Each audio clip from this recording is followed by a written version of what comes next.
Si tienes su Biblia, te invito a que vayas a Hebreos capítulo 3. Estamos mirando el libro de Hebreos y, como saben, no tenemos el tiempo o la oportunidad de tomar todo el libro, así que estamos haciendo lo mejor que podemos en abarcar la mayor cantidad.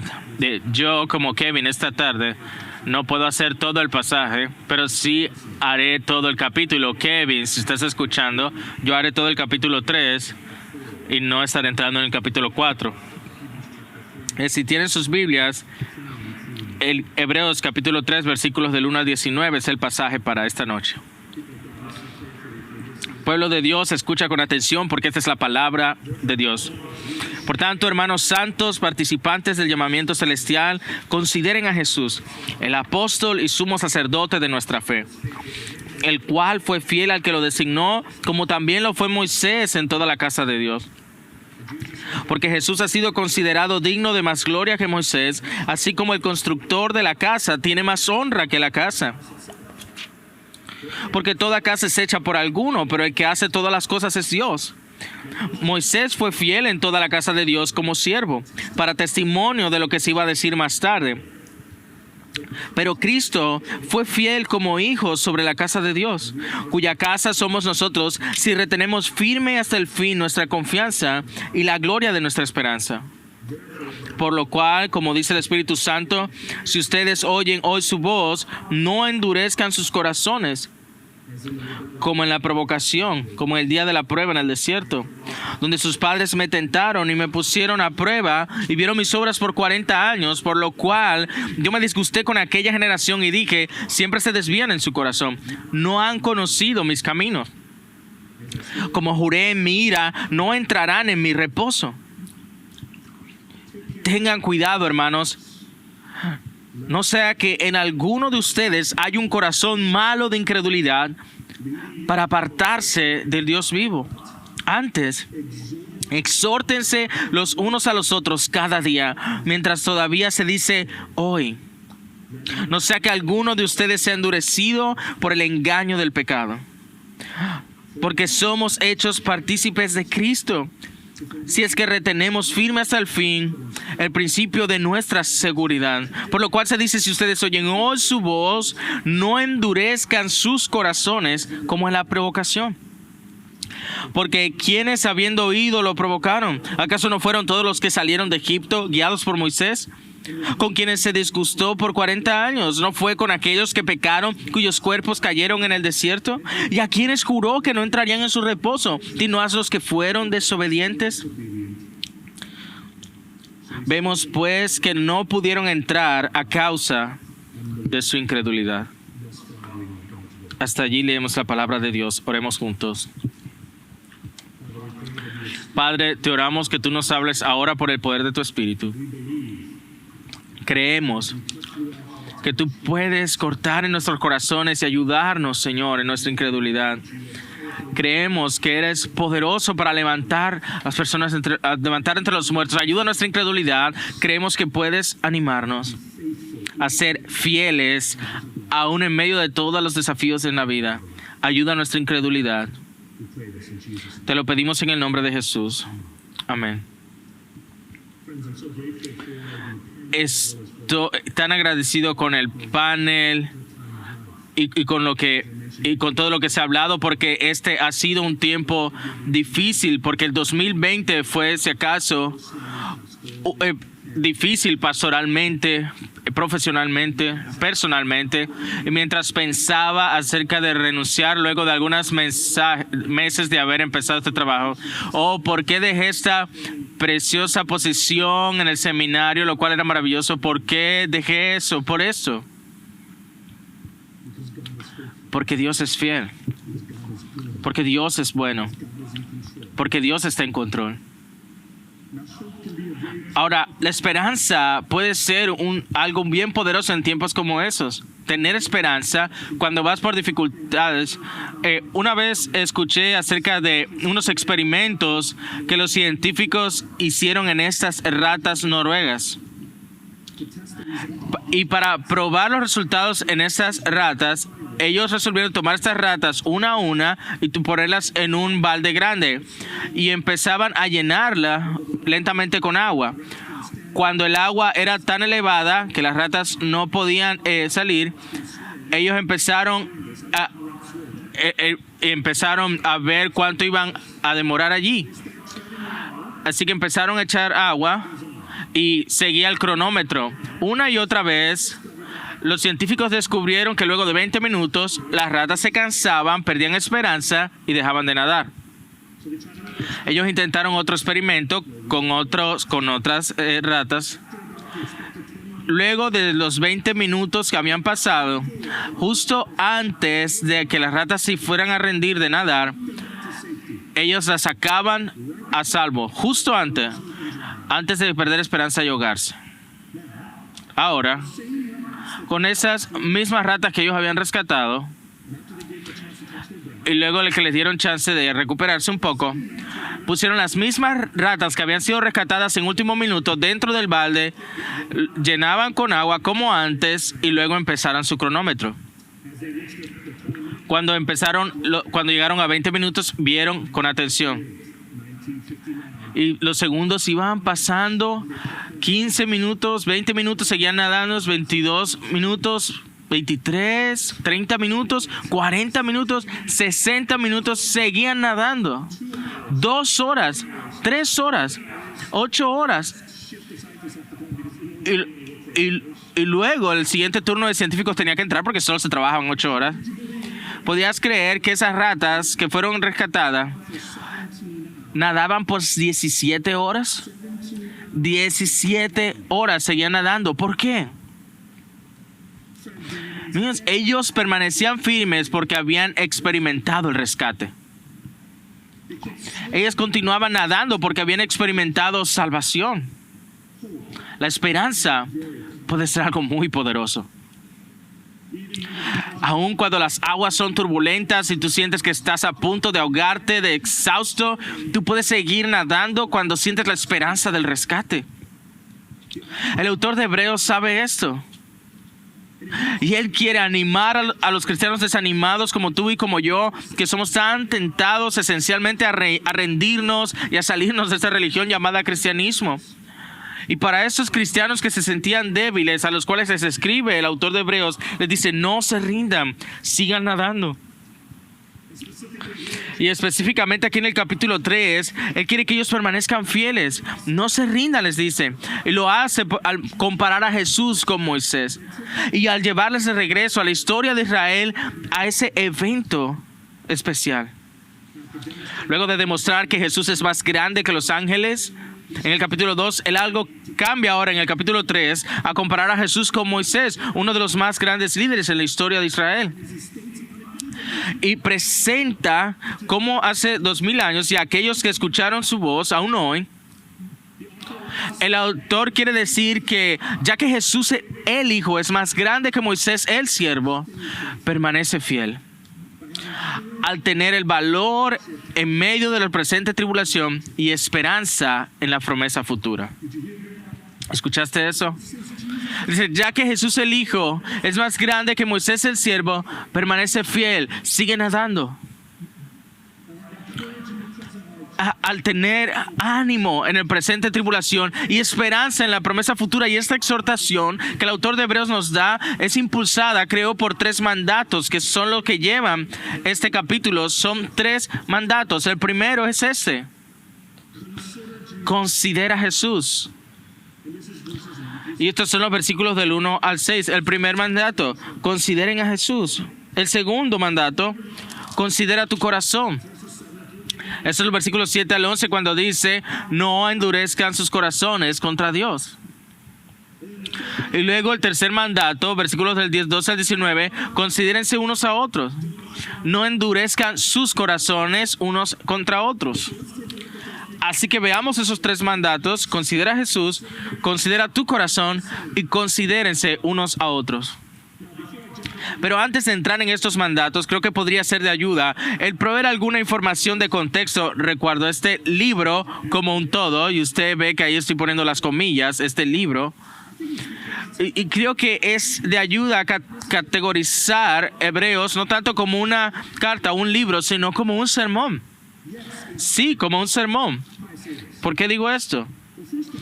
En primer lugar, porque a diferencia de las demás cartas del Nuevo Testamento, no tiene el mismo tipo de características. Por ejemplo, le falta información, recuerdo, de quién va y hacia quién va. Aún más, no hay expresiones de acción de gracias ni pedidos de oración que las cartas en el primer siglo con frecuencia tenían. Pero sí tiene algunas cosas que nos hacen pensar, esa no es una carta ordinaria, quizás es algo diferente. Utiliza ciertas figuras literarias que no se encuentran en cartas, sino en sermones. Y también tiene otra característica importante en el capítulo 13:22, donde les habla de su propia labor. Les dice, en el capítulo 13:22, les dice, yo apelo a ustedes, hermanos y hermanas, que reciban esta palabra de exhortación, pues les he escrito brevemente. Para él, esta es una exhortación, o en otras palabras, un sermón. Y está estructurado de esa manera y ese es el lenguaje. Y eso tiene sentido, porque si usted lee la manera en que el autor se mueve de un lado a la otro, de exposición y luego a la aplicación, y va de exposición a aplicación, es claro algo más de sermón. Así que Hebreos empieza a abrirse, si lo piensas de esa manera, como un sermón nos impacta. Y al leerlo de esta manera podemos decir que el sermón de Hebreos, por medio del predicador de Hebreos, el sermón de Hebreos, por medio del predicador de Hebreos, tiene real importantes ánimo que nos da, también como fuertes advertencias a aquellos que necesitan escuchar, incluyéndote a ti y a mí. Y aunque quizás nunca sepamos quién fue el predicador de Hebreos, estamos tan agradecidos de la manera en la que él ha compuesto su sermón para nuestra santificación. Ahora, ¿por qué te estoy diciendo toda esta información? Como, ¿y eso qué? Bueno, cuando somos capaces de reconocer y categorizar el tipo de literatura que es este análisis de género, nos provee con el marco correcto para interpretarlo. Nosotros necesitamos ver cómo el predicador prepara las cosas al movernos de exhortación a ilustración a proclamación aquí en nuestro texto. Así que espero que eso ayude a modo de contexto. Así que vamos a ver este capítulo. Primero, considera a Jesús. Ese es el primer mandato que lleva a esta sección del capítulo. O pon tus ojos en Jesús. Luego de recordar a sus oyentes acerca de ese estatus que tienen delante de Dios, el predicador les da este primer mandato: consideren a Jesús. O en otras palabras, coloquen todos sus pensamientos, piensen cuidadosamente presten atención a Jesús. Parece algo bastante directo en cuanto a los mandamientos, pero una vez que empiezas a ver cómo él explica todas estas cosas sobre Jesús, en el sentido de que llama a Jesús como un apóstol, como un sumo sacerdote, que él es como Moisés, pero diferente a Moisés, la idea aquí se hace cada vez más gruesa, con significado e importancia. Parece que el predicador sentía la necesidad de recordarles de la importancia de no perder de vista la centralidad de Jesús para sus vidas, especialmente al pasar por momentos difíciles. De regreso en el capítulo 2, versículo 1, él les dice que presten más atención al evangelio que oyeron. Claramente, el conocimiento de Jesús y de su evangelio, las buenas noticias de quién es él y lo que él ha logrado, era significativo a los desafíos que ellos estaban enfrentando, ya sea que esos desafíos fueran teológicos o políticos, sociales o psicológicos. Él quería recordar a sus oyentes que considerar a Jesús una vez más era vital para permanecer siendo fieles. Y amigos, necesitamos esa palabra, así como esos cristianos necesitaban en el primer siglo, porque es tan fácil rendirse.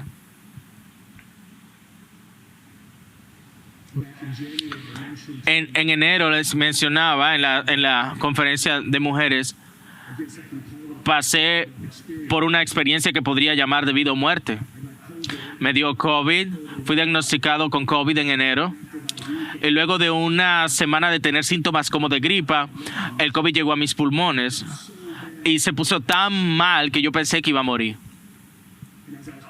Y mientras yo estaba hablando con mi amigo, que es un amigo de emergencia, y le llamaba todos los días preguntándole qué hago, qué puedo hacer aquí, él me dijo después, luego de que sobreviví, esa semana loca donde yo pensé que iba a morir. Él me dijo, seré honesto, Julius, eso estuvo bien difícil. Yo he visto muchos pacientes morir que tuvieron tus mismos síntomas.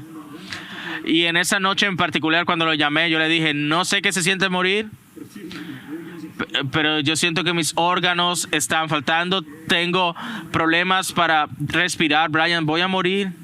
Me decía, Julius, vas a estar bien, ora, vas a estar bien. Y luego llamaba a mi esposa, yo creo que tu esposa quizás muera. Y mi esposa, ¿qué pasa? Vamos a orar. Pero él no quería asustarme a mí.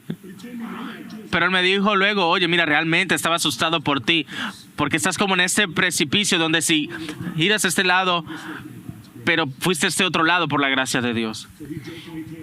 Él le dijo bromeando a mi esposa, cuando tú como ahorraste tanto dinero de su funeral, debería comprarle una máquina elíptica y asegurarte que se mantenga saludable. Gracias, Brian, muchas gracias. Pero en ese momento, cuando estás orando, y algunos de ustedes quizás han experimentado eso o están con seres queridos que han experimentado esto, los pensamientos más locos pasan por tu mente. ¿Saben lo que digo? Racionalmente, sabes, voy a confiar en Dios, todo va a estar bien. Pero está esa pequeña voz dentro de tu corazón y en tu mente que va, pero, Señor, ¿puedo confiar en ti en medio de esto? ¿Qué hay de mi esposa? ¿Qué hay de mis hijas? Y en esos momentos de desesperación, cuando estás anhelando aire, es fácil el cansarse y llenarse de desánimo. Y yo necesitaba esta palabra. Y yo sé que tú también, luego de todo lo que hemos pasado por estos meses. Así que yo necesito considerar a Jesús una vez más. Así que el predicador aquí de Hebreos nos da estos títulos de Jesús, pero no es lo que tú esperarías. Tú esperarías que él dijera, considera a Jesús el Cristo, o considera al Hijo de Dios, considera a Jesús nuestro Señor y Salvador. Pero él lo llama apóstol y sumo sacerdote y lo compara con Jesús. ¿Por qué? Porque creo que la fidelidad, el permanecer fieles a Dios y el permanecer involucra el conocer y creer en ciertas realidades sobre Jesús, especialmente quién es Él y lo que Él vino a hacer, o en su persona y en su obra. Aquí apóstol solo se usa una vez en el Nuevo Testamento. Jesús es llamado el apóstol una sola vez en el Nuevo Testamento, y creo que la importancia de esto es que muestra que él fue enviado como un embajador oficial y un heraldo representante de Dios a través de sus palabras y acciones. Seleccionado especialmente de forma autoritativa como embajador, armado con la autoridad de Dios, es único porque solo él puede representar a Dios. Entonces, cuando alguien así viene, enviado por Dios con esa autoridad, ¿cuál es nuestro deber? Escuchar. Escuchar cuidadosamente y continuar escuchando cuidadosamente a todo lo que él dice. Pero ¿qué hay del sumo sacerdote? Él habla también del rol de Jesús como sumo sacerdote, que lo describe al final del capítulo 2. Él les recuerda que Jesús es también un sumo sacerdote misericordioso y fiel en el servicio a Dios, el cual hizo propiciación por los pecados del pueblo. Este Jesús no es alguien que simplemente habla bien, no, él camina y muestra cómo es, como nuestro sumo sacerdote celestial. Él aplacó la ira de Dios al colocarse a sí mismo como ese sacrificio sustitutivo en la cruz. Este no es un sacerdote ordinario. Él se coloca a sí mismo como un sustituto. Así que ¿cuál es nuestra respuesta a Jesús como sumo sacerdote? Seguir confiando en Él. Seguir confiando. Esto es lo que ellos necesitan continuar confesando, que Jesús, quien fue enviado por Dios para hablar la verdad de su fidelidad, de su falta de fe, pero también se sacrificó a sí mismo por causa de su pecado. Jesús es aquel que habla y se sacrifica a sí mismo. Y esta confesión de Jesús como apóstol y sumo sacerdote es vital para mantener nuestra fidelidad, especialmente cuando estamos atravesando pruebas y cuando somos tentados a rendirnos con respecto a Dios. Y como si eso no fuera suficiente, el predicador luego compara y contrasta a Jesús con Moisés. Simplemente lo pone de esta manera.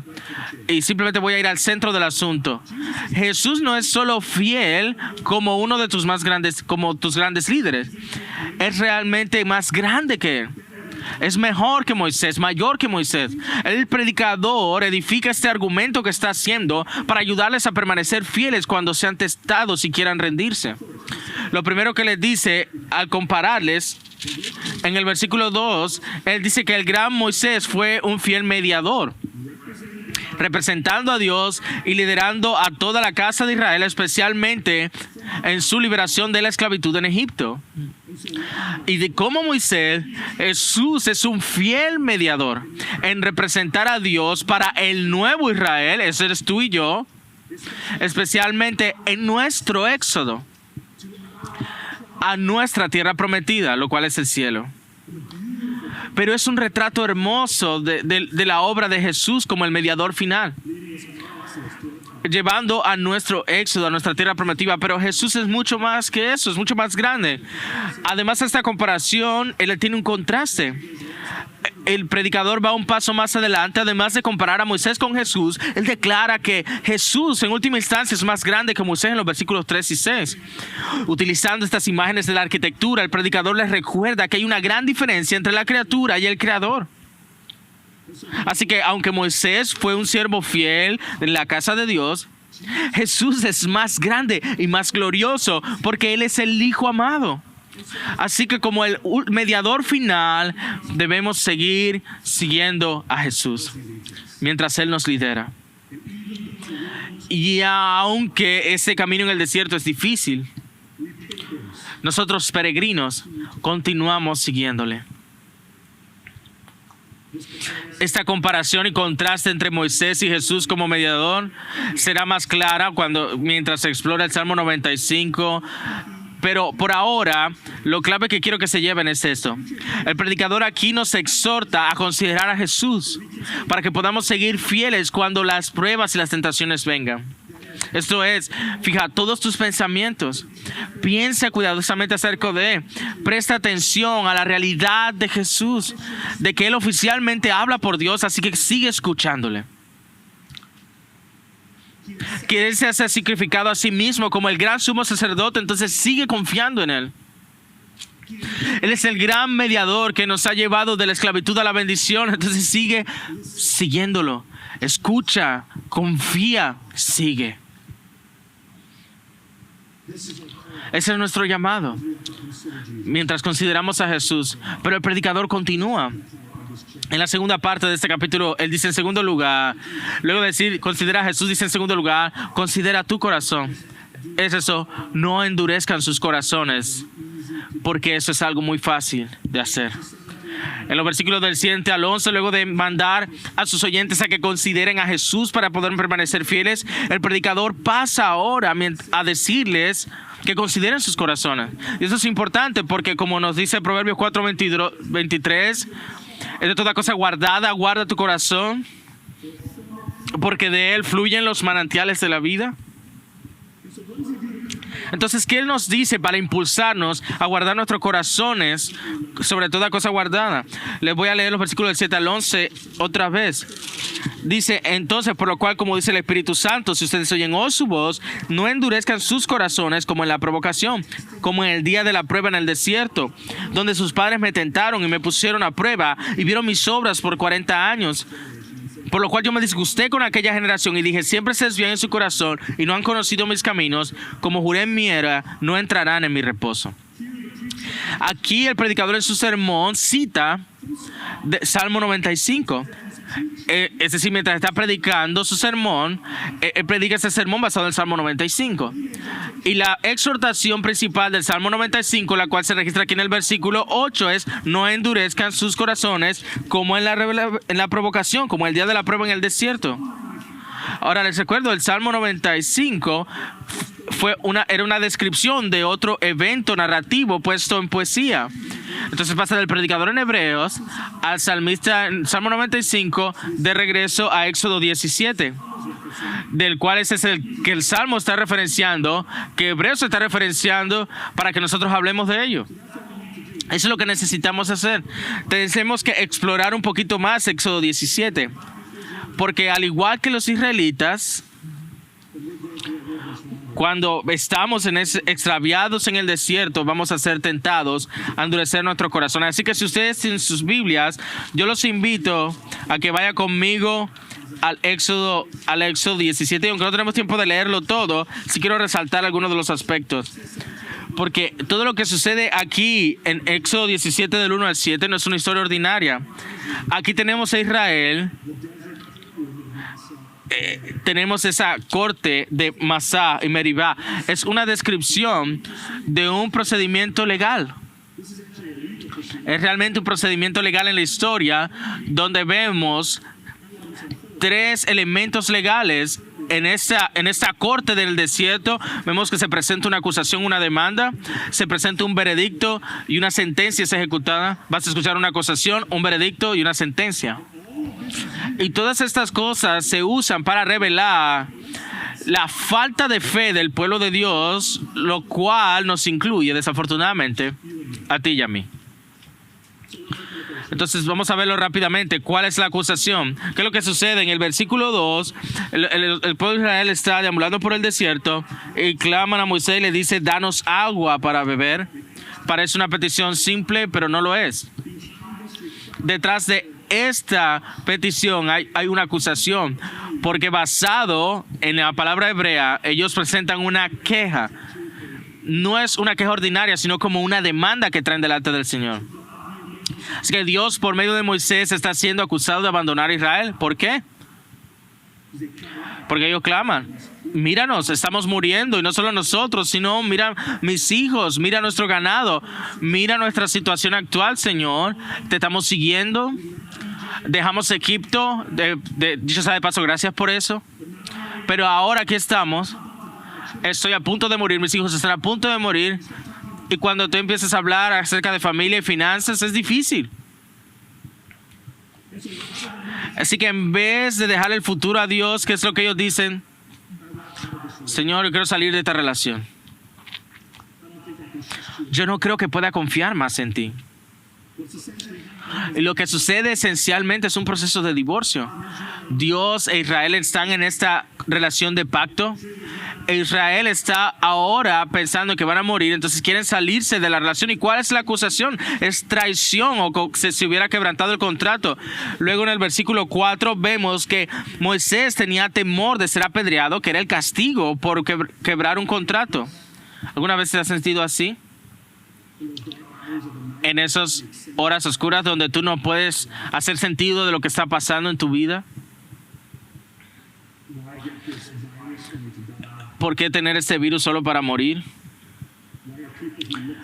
Porque hay personas que se ven como yo, están siendo golpeadas en la cabeza por no otra razón, sino que se ven como yo. Entonces tú clamas a Dios. Dios, ¿estás allí? ¿Por qué está pasando esto? Yo quiero confiar en ti. Has sido bueno conmigo, pero ¿por qué están pasando estas cosas? Y en situaciones como estas es tan fácil dar pie, y así como dicen en el versículo 7, ¿estás delante de nosotros o no? Y no queremos perder esta oportunidad, simplemente culpar a los israelitas y decimos, es que esa gente, esos discípulos locos, ellos tenían que confiar en Jesús, esos israelitos debían confiar en Moisés. Pero si somos honestos con nosotros mismos, ¿somos acaso diferentes cuando pasamos por tiempos difíciles? Yo sé que yo he estado allí. Y de algunas maneras estoy allí todavía. Luchando con las misericordias severas de Dios en mi vida. Y seguro tú también. Y es en tiempos como estos donde clamamos, Señor, ¿estás con nosotros o no?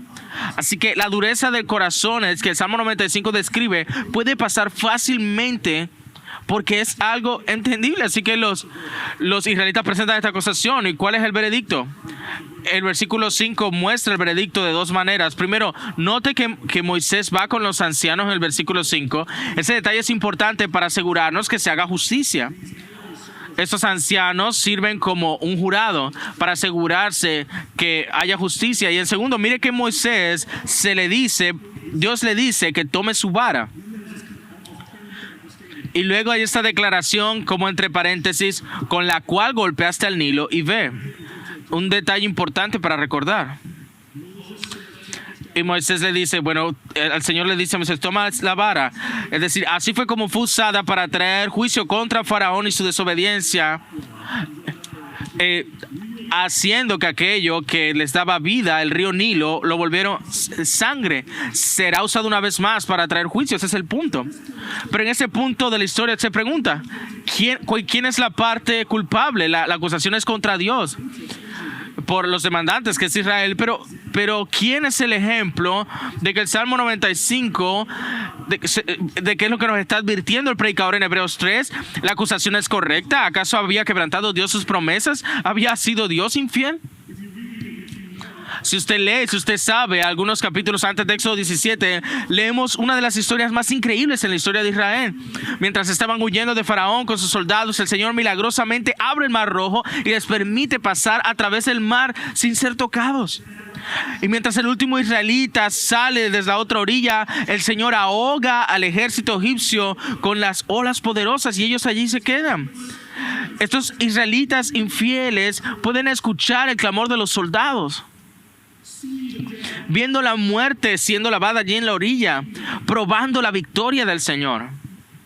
De manera tangible, el Señor ha mostrado su gran amor y protección. ¿Es Él el infiel? ¿El corazón de quién está endurecido? Hay más aún. Ustedes saben que esta no era la primera vez que ellos estaban sedientos. El Señor ya les había sanado las aguas amargas en Éxodo 15. Pero hay más. Esto es como un infomercial, pero hay más. Estaban hambrientos antes. Y el Señor milagrosamente abre el cielo, les da maná, les da codornices 2 veces para que no tengan que trabajar en el día de reposo. Una y otra vez. El Señor había estado allí para ellos y aquí los tenemos en la primera señal de problemas que hacen, dudan y endurecen sus corazones. En el primer momento de problema, y utilizo este pronombre, nosotros, a la primera señal de problemas, sembramos nuestras semillas de duda para recoger queja y rechazo y rebelión. Por supuesto, el desierto es un lugar árido y caliente. El desierto es difícil y es fácil secarnos, no solo exteriormente, pero especialmente internamente. Y Jeremías tenía tanta razón cuando dice que el corazón es tan engañoso, ¿quién puede conocerlo? Y si somos honestos con nosotros mismos, nuestro corazón son tan prontos a desviarse que la primera señal de problema, ¿quiénes son los infieles? Los corazones de quienes están endurecidos, ¿estaban ellos escuchando? ¿Estaban ellos confiando? Y el punto de la advertencia de Hebreos 3, usando el Salmo 95, el cual interpreta Éxodo 17, es revelar la realidad que, al igual que los israelitas, todos tenemos esta inclinación, esta tentación de apartarnos y ser infieles. Ayúdanos, Señor. Entonces tenemos que tomar esta advertencia y considerar nuestros corazones, escuchar la acusación. Que con tanta frecuencia nuestros corazones endurecidos a los buenos planes de Dios para con nuestras vidas. Yo sé que es difícil. Yo he estado allí. Así que yo tengo que seguir revisando mi corazón. Y mientras pasamos por nuestro desierto, en esa era, como peregrinos que buscamos la tierra prometida, es tan fácil sembrar esas semillas de duda. Así que, hermanos, tenemos que considerar nuestros corazones y preguntar, ¿se ha endurecido? ¿Se ha desviado? Señor, suaviza nuestros corazones y que podamos volvernos a ti. Y finalmente, luego de que el predicador dice consideren a Jesús, considera tu corazón, él presenta una exhortación final, dice considérense unos a otros. No endurezcan sus corazones unos a otros. Versículos del 12 al 19. Luego de decirnos que consideremos a Jesús en nuestros corazones, el predicador pasa en este capítulo a su último mandato, a que se consideren unos a otros. Una vez más, el predicador, siendo tan sabio, sabiendo que la vida cristiana no es un viaje solitario, sino un viaje en el que vamos mano a mano, corazón a corazón, con otros creyentes, otros peregrinos, y mientras vamos allí en ese camino nos detenemos y levantamos a nuestros compañeros peregrinos y les decimos, vamos, sigamos escuchando, sigamos confiando, sigamos siguiendo. Déjame cargarte. Él nos recuerda que uno de los más grandes privilegios y responsabilidades que tenemos es animarnos y exhortar a nuestros compañeros peregrinos en el camino. Nos necesitamos unos a otros, así que Él pone de manera clara en el versículo 13, pero exhórtense unos a otros mientras sea hoy, para que ninguno de ustedes sea endurecido por el engaño del pecado. Hermanos, nos necesitamos unos a otros. Él nos manda al dejar de estar mirándonos a nosotros y ver arriba y ver las personas que Dios ha colocado en nosotros. Y la verdad del versículo 4, la verdad de que ahora compartimos en Cristo. Amigo, tenemos a Cristo, el apóstol, el sumo sacerdote, aquel que es más grande que Moisés. Vamos, sigamos escuchando, sigamos confiando, sigamos siguiéndole. Habrá momentos donde no vas a querer ir y tú necesitamos unos a otros.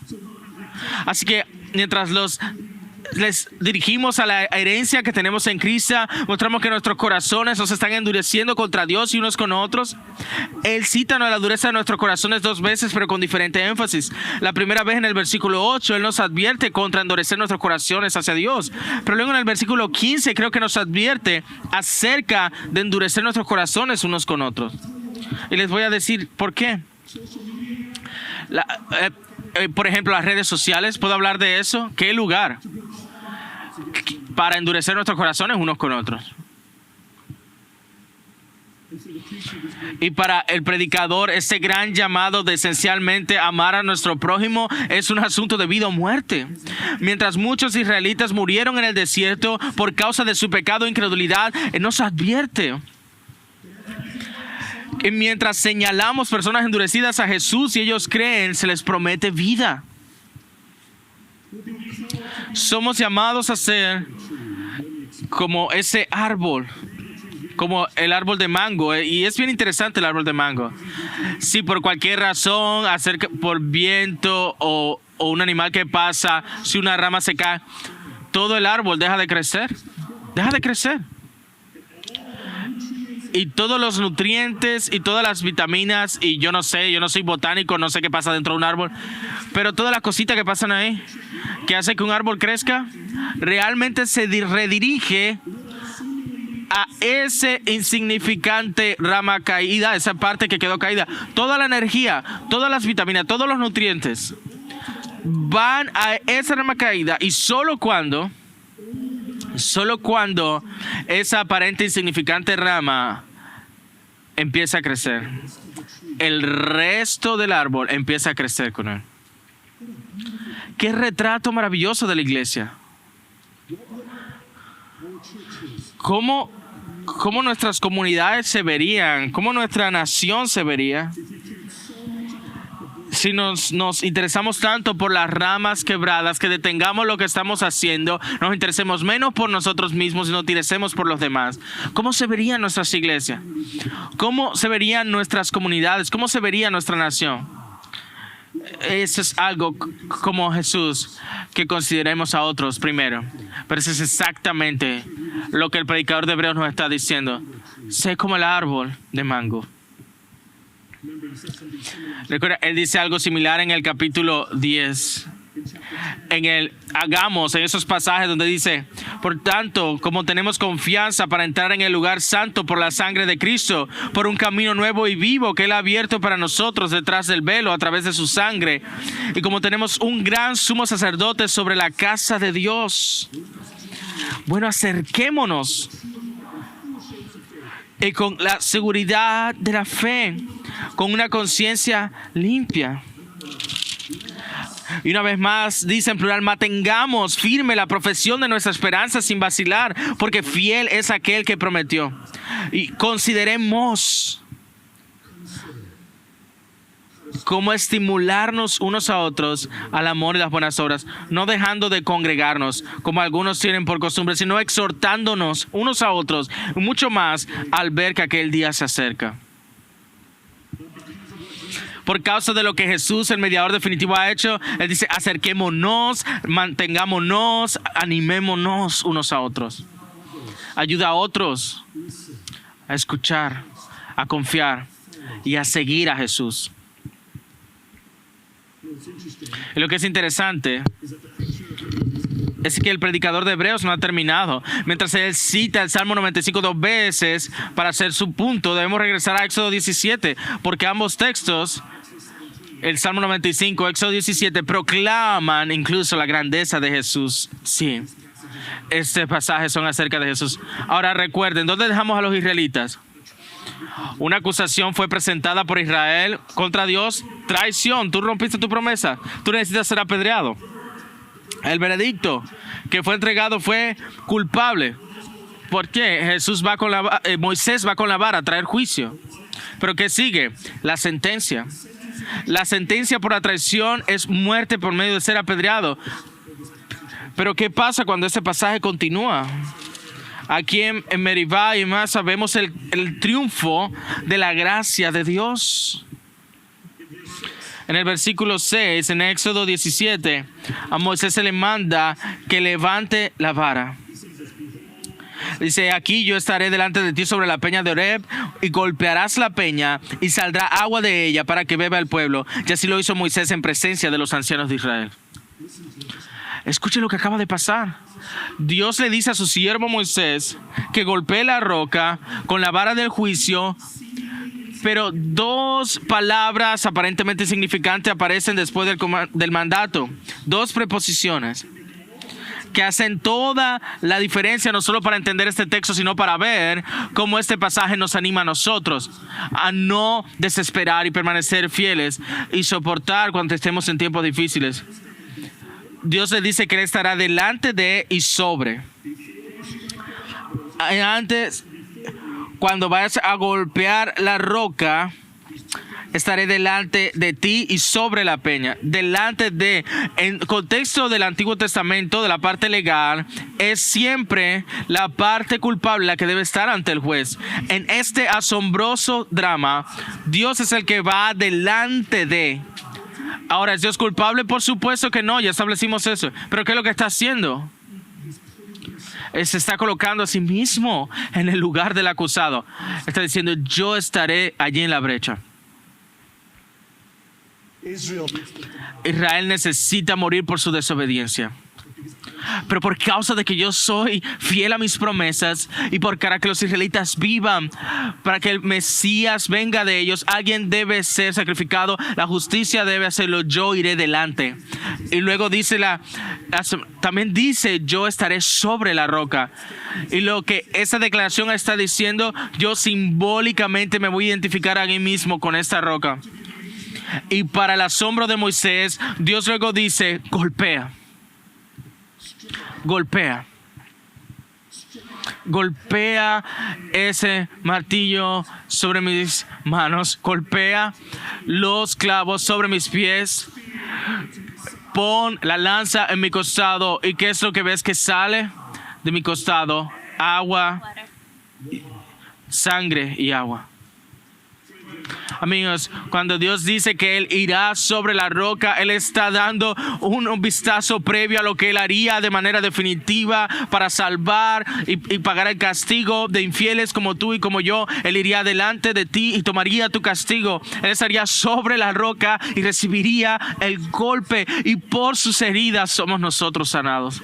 Y cuando esa roca fue golpeada, agua empezó a salir de ese desierto. Y no cualquier agua, sino agua que sostiene la vida.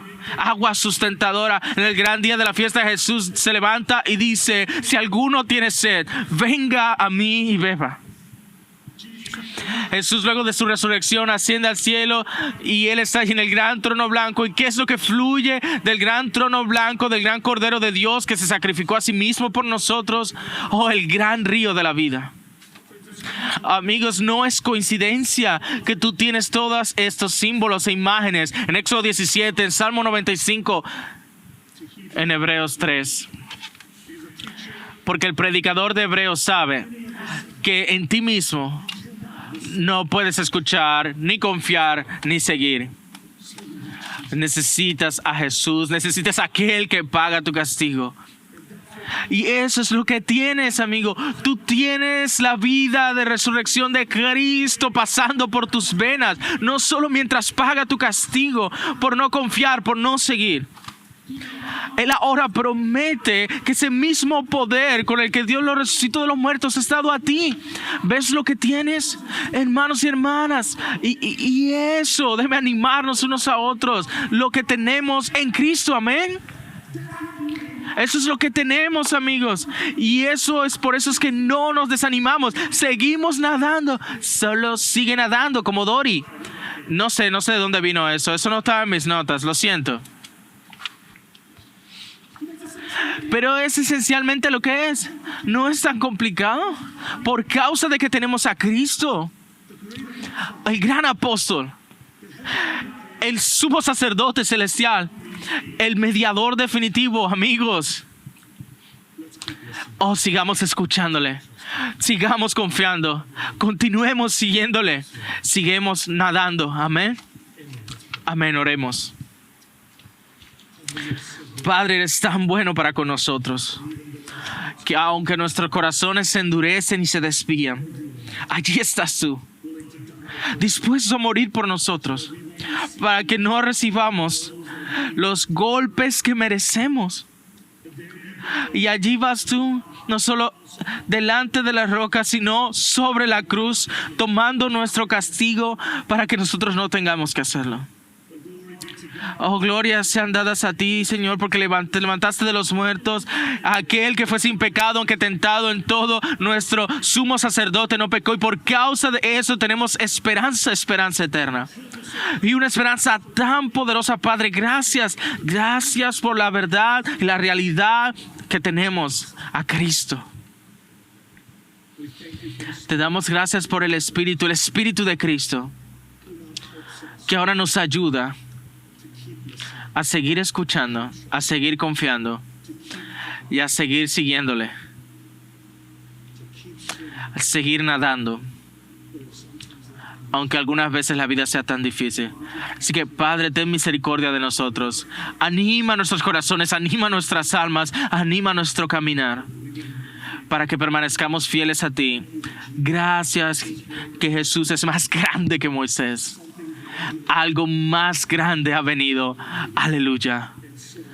Así que, Señor, nos deleitamos y descansamos y dependemos en Jesús, quien es más grande. Y todo el pueblo de Dios dice: amén. Amén.